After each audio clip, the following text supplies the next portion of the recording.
Olá! No direito penal, a gente sempre pensa que o objetivo é a busca pela verdade, né? Mas, e se o próprio sistema de provas for, na verdade, um campo de batalha, cheio de tensões e contradições? Vamos mergulhar hoje em como a justiça brasileira lida com as evidências para descobrir um sistema que muitas vezes é forçado a fazer uma escolha difícil entre a palavra e a matéria, entre a ciência e a convicção. Essa pergunta aqui ela é fundamental. Ecoa em todo e qualquer tribunal.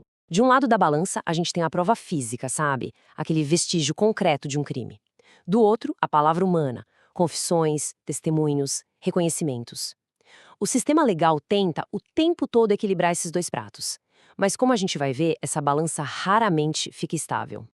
Bom, vamos começar pelo que parece mais sólido, mais inquestionável: a prova material. É o ponto de partida, né? Onde a investigação vai buscar aquela verdade objetiva, aquilo que dá para tocar, para analisar. E o conceito-chave aqui é o tal do corpo de delito. Pensa nele como se fosse a assinatura física do crime. E não é o corpo da vítima, mas sim o conjunto de todas as pistas materiais que ficam para trás. Pode ser uma impressão digital, uma arma, enfim, é a prova de que algo de fato aconteceu. E é aqui que a gente encontra a nossa primeira grande contradição. Para os crimes que deixam vestígios, como um homicídio, o exame é obrigatório.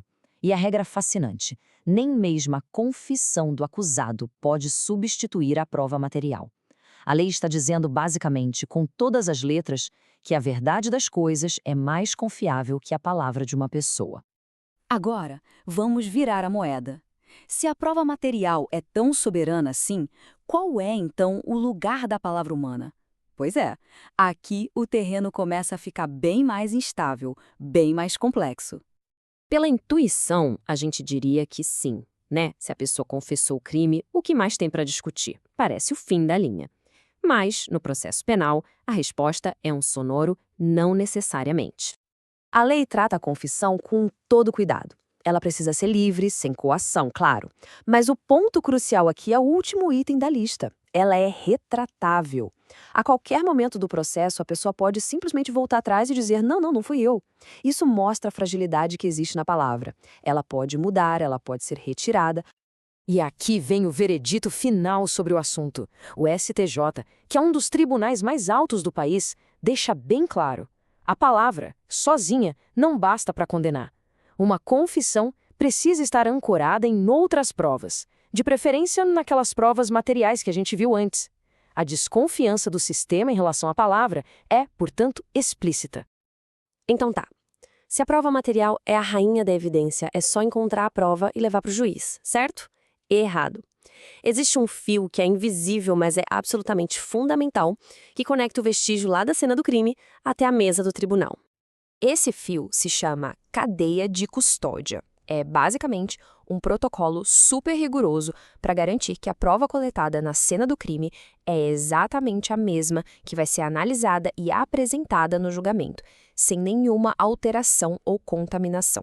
É o que dá confiabilidade para a verdade das coisas.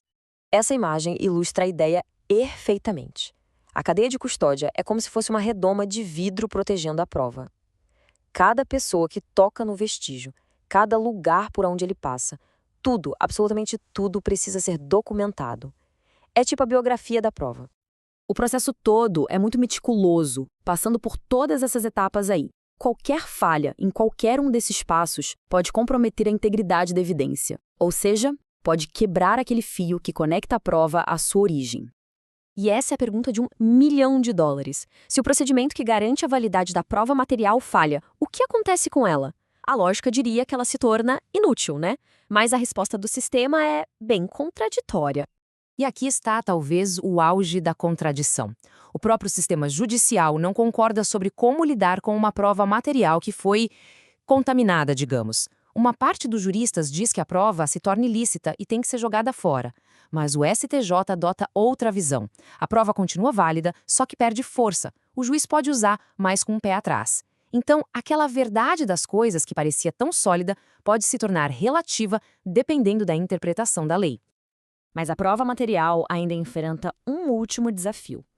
Ela chega no processo na forma de um laudo científico, todo técnico. Mas quem decide o destino final dela não é o perito, é o juiz. O laudo é a tradução da ciência para o mundo do direito. É um documento feito por especialistas, baseado em método, em análise técnica. Em tese, deveria ser a palavra final sobre a prova material. E aqui, mais uma contradição que salta aos olhos. O Código de Processo Penal diz claramente: o juiz não é obrigado a seguir o laudo. Mesmo que a ciência diga A, o juiz, com base em outras provas e na sua convicção, pode decidir B. A palavra final não é do especialista, do técnico, mas sim do julgador. A convicção humana pode, legalmente, se sobrepor à evidência científica. Para fechar, vamos olhar para uma das provas mais comuns e, ao mesmo tempo, uma das mais traiçoeiras de todas: a memória humana, especialmente quando se trata de reconhecer pessoas. O sistema sabe que a memória é falha. Por isso mesmo, a lei cria um procedimento super rígido para o reconhecimento de um suspeito. A ideia é criar um ambiente controlado para minimizar os riscos de um erro. Um erro que pode levar uma pessoa inocente para a cadeia. E o STJ bateu o martelo nisso. Essas regras não são só sugestões, não. Elas são obrigatórias. Se o reconhecimento for feito de qualquer jeito, sem seguir esse passo a passo, ele é inválido, não serve para nada.